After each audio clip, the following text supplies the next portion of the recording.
Selamat pagi Bapak Ibu. Mari kita siapkan hati kita untuk kita masuk di dalam hadirat Tuhan, menyembah Tuhan.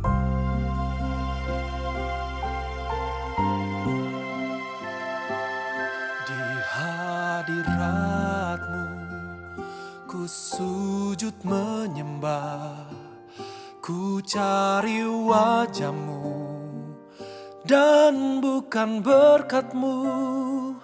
Kau yang maha tahu dalamnya hatiku, tiada yang lain seperti dirimu.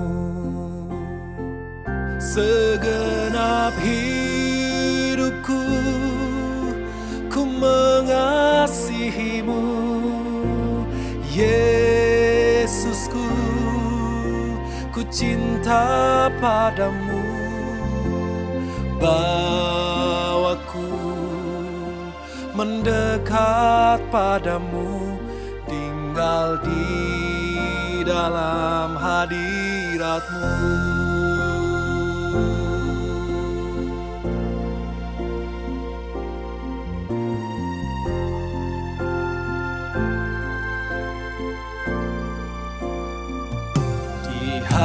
Hadirat-Mu ku sujud menyembah, ku cari wajah-Mu dan bukan berkat-Mu.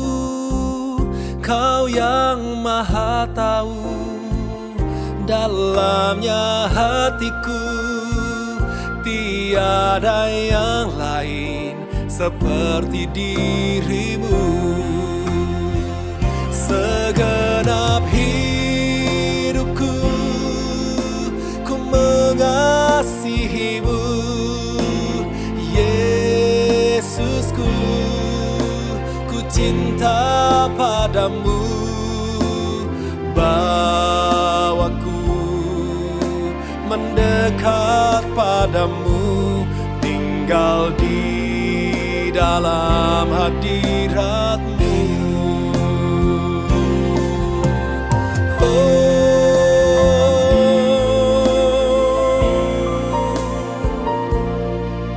Kami mengasihi-Mu Tuhan.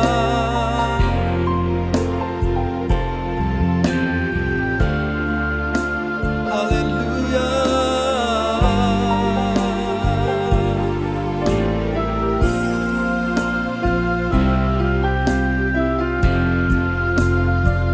Segenap hidupku ku mengasihi-Mu, Yesusku, ku cinta padamu. Bawaku mendekat padamu, tinggal di dalam hadirat-Mu. Bawaku mendekat padamu, tinggal di dalam hadirat-Mu.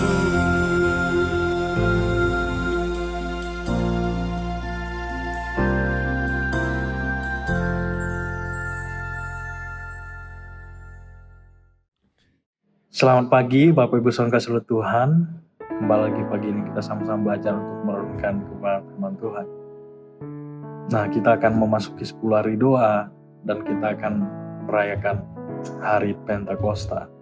Nah, setelah kenaikan Yesus Kristus ke surga, maka janji Bapa untuk mencurahkan Roh Kudus bagi gerejanya tergenapi di hari Pentakosta. Tujuannya ialah agar kita menjadi pembawa berita sukacita dan kabar keselamatan, serta menjadi saksi-saksinya di akhir zaman menjelang kedatangan Yesus kali kedua. Jika kita percaya pada Yesus atau kita mempercayai Tuhan Yesus sebagai Juru Selamat, maka selayaknya kita mempercayai juga penyertaan atau pencurahan serta membutuhkan penyertaan Roh Kudus bagi kehidupan kita. Tujuan Pentakosta, ketika Pentakosta dan Roh Kudus tercurah, maka umatnya menerima kuasa dari Allah Bapa. Segala sesuatu yang kita kerjakan semestinya disertai oleh Roh Kudus. Sebab tanpa penyertaannya sesungguhnya apa yang kita lakukan tidak berkenan di hadapan Bapa. Oleh karena Roh Kudus berperan menyertai, memimpin, dan mendampingi kita melalui kuasanya. Dan tujuan utama Pentakosta ialah agar kita dipenuhi oleh Roh Kudus untuk menjadi saksi Tuhan Yesus di bumi ini. Nah, terdapat dua hal yang perlu kita perhatikan dalam firman Tuhan, yakni ada dua, yakni perintah agung dan amanat agung. Yang pertama adalah perintah agung. Dalam Matius 22 ayat yang ke-37 sampai ke-39 dikatakan, jawab Yesus kepadanya, kasihilah Tuhan Allahmu dengan segenap hatimu dan dengan segenap jiwamu dan dengan segenap akal budimu. Itulah hukum yang terutama dan yang pertama. Dan hukum yang kedua yang sama dengan itu ialah kasihilah sesamamu manusia seperti dirimu sendiri. Nah, ciri khasnya kita sebagai orang percaya, kita harus memiliki kasih akan Tuhan dan kasih akan sesama. Bukan hanya kita memuji dan menyembah Tuhan, melainkan kita juga harus mengasihi Allah dan mengasihi sesama. Jika kita mengaku mengasihi Allah, maka sudah semestinya kita dalam praktiknya mengasihi sesama juga. Namun ingat, kita tidak akan bisa mengasihi sesama manusia tanpa terlebih dahulu kita mengasihi Allah. Jadi perlu ada kekuatan yang Tuhan beri kepada kita supaya kita dapat mengasihi sesama kita. Tentunya Roh Kuduslah di sini berperan, menguatkan kita. Mungkin ada yang sulit banget orang yang kita kasihi. Mungkin dia sudah jahat, sudah kecewakan kita, tetapi Tuhan mau atau lewat Roh Kudus yang memampukan kita untuk kita bisa mengasihi orang tersebut.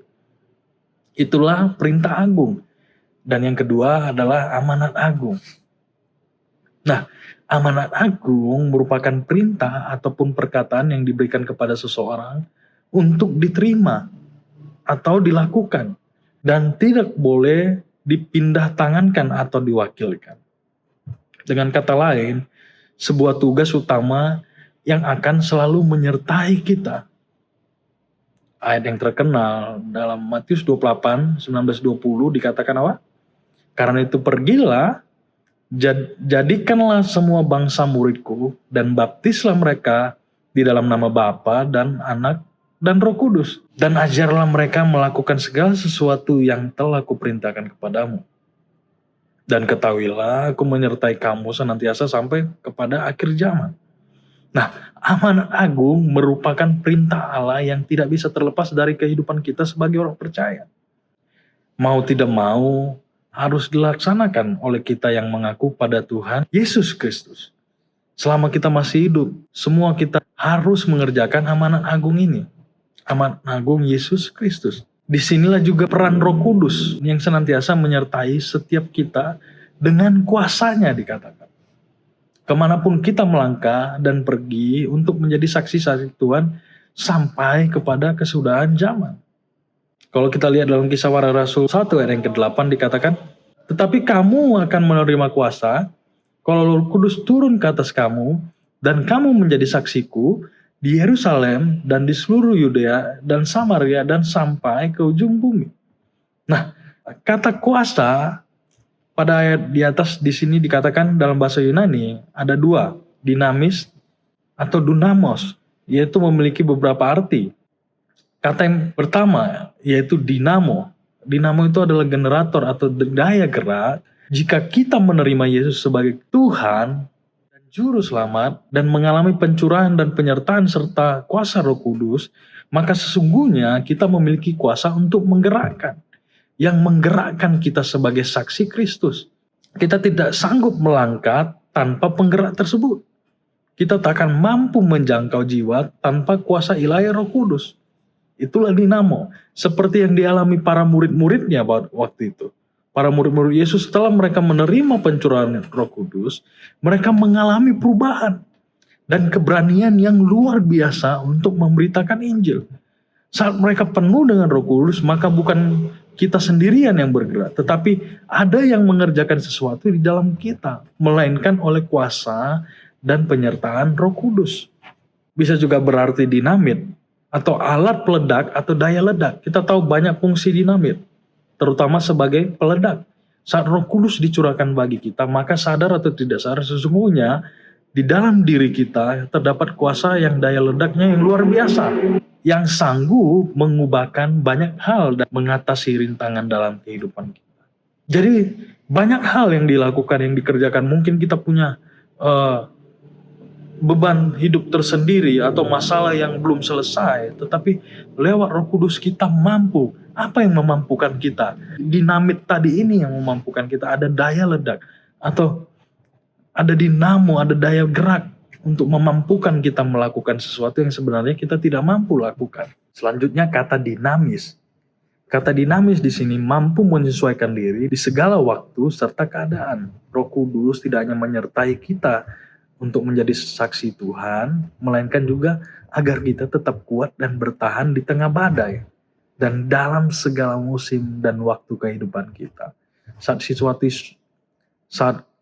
situasi sulit sekalipun, Roh Kudus mampu memperlengkapi kita dengan hal-hal yang kita perlukan untuk menjalaninya, terutama di masa-masa sukar atau di masa-masa kelam seperti sekarang ini yang tidak menentu.